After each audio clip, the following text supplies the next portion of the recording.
A positive mental attitude is often mistaken for endless optimism. People chase inspirational quotes, force themselves to smile, and pretend nothing can shake them. But life has a way of exposing every fake layer. One unexpected failure, one betrayal, one painful loss. Suddenly, the confidence disappears, the motivation fades, and the mind begins working against itself. Marcus Aurelius ruled an empire surrounded by war, disease, political conspiracies, and constant uncertainty. Yet the greatest battle he ever described wasn't against foreign enemies. It was against the voice inside his own mind. He understood something that modern psychology continues to confirm centuries later. Your life is shaped less by what happens to you, and more by the habits your mind practices every single day. An unbreakable, positive attitude is not a personality trait. It is not something you're born with. It is built quietly through small disciplines that reshape the way your brain reacts to pressure. Every choice either strengthens your inner world or weakens it. The first habit begins with something almost nobody notices until it has already stolen years of their life.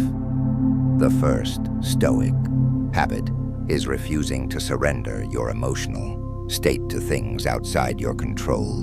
Every morning, thousands of people wake up in a peaceful room, yet within minutes they have handed over their peace.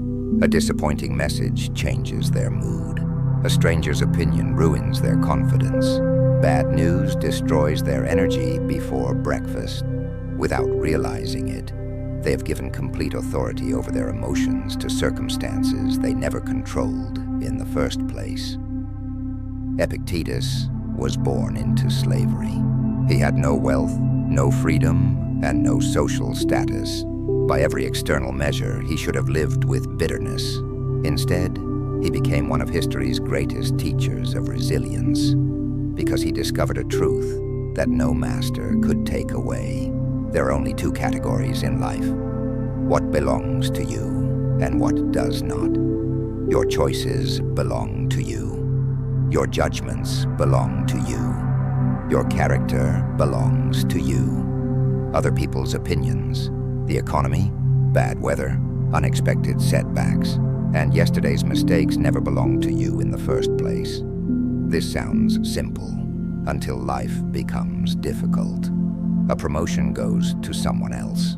A friend stops replying. Someone insults your work online. At that moment, your mind immediately wants to fight reality itself. It keeps asking why it happened instead of asking what can still be done. Modern psychology calls this the illusion of control. Research consistently shows that people experience greater stress when they try to control uncontrollable events. The brain burns enormous energy resisting reality instead of adapting to it. Acceptance is not weakness, it is efficiency. The moment resistance ends, clear thinking begins. Marcus Aurelius wrote many of his reflections while leading military campaigns that lasted for years. He could not command the weather, stop disease from spreading through his army, or predict the decisions of his enemies. Yet every sunrise presented the same question: what remains within my power today? That question changed everything. Instead of asking why life feels unfair, ask where your next decision can make a difference. The answer is almost always closer than you expect.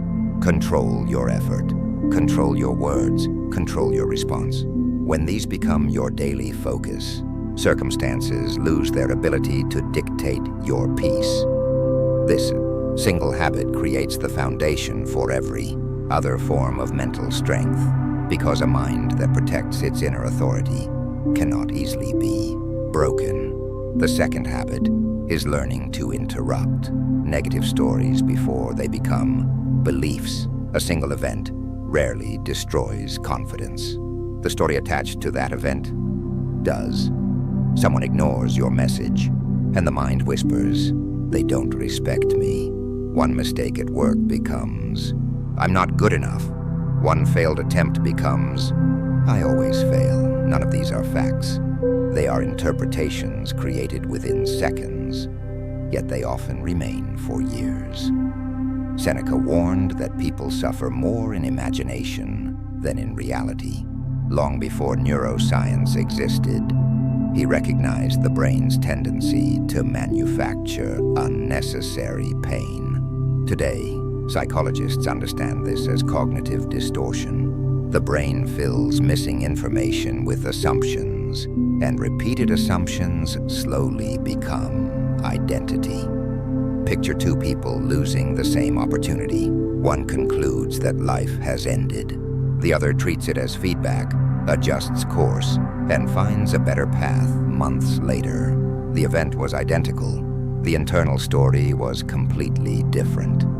Marcus Aurelius constantly challenged his own interpretations. Rather than accepting every emotional reaction as truth, he questioned it. Is this really as terrible as it appears? Am I seeing reality, or am I seeing my fear? That habit prevented temporary emotions from becoming permanent beliefs. The next time disappointment arrives, pause before creating a story around it. Separate facts from assumptions. The fact might be that someone rejected your idea. The story might be that you will never succeed. Only one of those is true. A peaceful mind is not one that avoids negative thoughts. It is one that refuses to believe every thought it produces. The third Stoic habit is deliberately practicing discomfort before life forces it upon you. Comfort is addictive because it asks nothing from you today. The price arrives later. Roman soldiers trained with heavier weapons than those they used in battle. Their preparation made real combat feel lighter than practice. They expected hardship before hardship arrived. The Stoics applied the same principle to the mind. Seneca occasionally chose simple food despite his wealth. He wore ordinary clothing and lived with less for short periods. His purpose was never self-punishment. He wanted to remind himself that comfort was a privilege, not a necessity. When comfort becomes a requirement, fear quietly enters your life. You become afraid of losing your lifestyle, afraid of criticism, afraid of failure, afraid of uncertainty. Every fear creates another chain. Modern psychology supports this idea through stress inoculation. Gradual exposure to manageable challenges trains the nervous system to remain calmer during major difficulties. Confidence grows through repeated evidence that you can survive discomfort. Try ending a shower with cold water for 30 seconds. Walk instead of driving when possible. Spend one evening without your phone. Choose the difficult conversation instead of avoiding it. These small acts appear insignificant, but they send an important message to your brain. Discomfort is survivable, and once the mind truly believes that, fear begins losing its grip. The fourth habit is guarding the quality of your inner conversation. There is one voice you hear more than any other throughout your entire life. Your own. No friend, teacher, or family member speaks to you as often as your internal dialogue. Yet many people allow that voice to become their harshest critic. 1. Mistake becomes endless self-condemnation. Weakness becomes proof of worthlessness. Setback becomes evidence that nothing will ever improve. Marcus Aurelius filled his private journal with reminders, not because he lacked wisdom, but because he understood how easily the mind drifts into destructive thinking. His writings were conversations with himself. They were daily corrections designed to keep his judgment clear.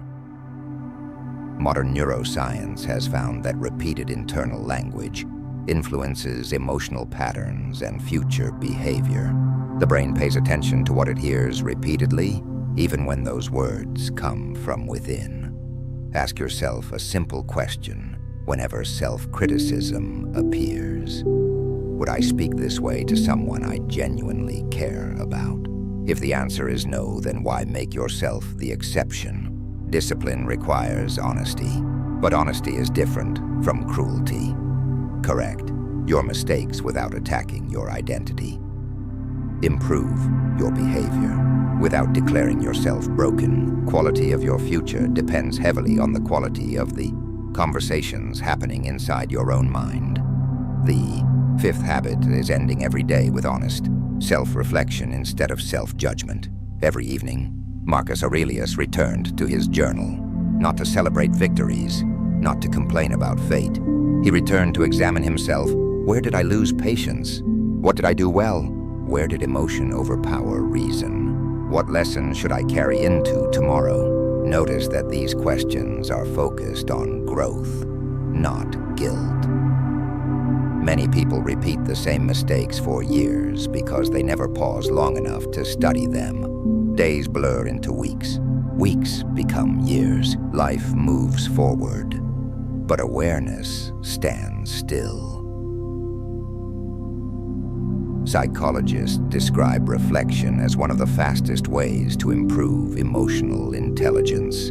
The brain learns more effectively when experiences are reviewed with curiosity instead of shame. Reflection transforms experience into wisdom. Spend 5 quiet minutes before sleep without distractions. Replay your day honestly. Identify one decision you handled well. Identify one moment that deserves improvement. Then let the day end. No punishment, no endless regret. Just another opportunity to become slightly stronger tomorrow than you were today. That is how an unbreakable, positive mental attitude is built. Not through endless motivation, but through quiet habits repeated long after inspiration disappears. Every day offers another chance to reclaim control. Rewrite the stories in your mind. Embrace discomfort. Strengthen your inner voice and learn from your own life. Brick by brick, these habits create a mind that remains steady, even when the world refuses to be.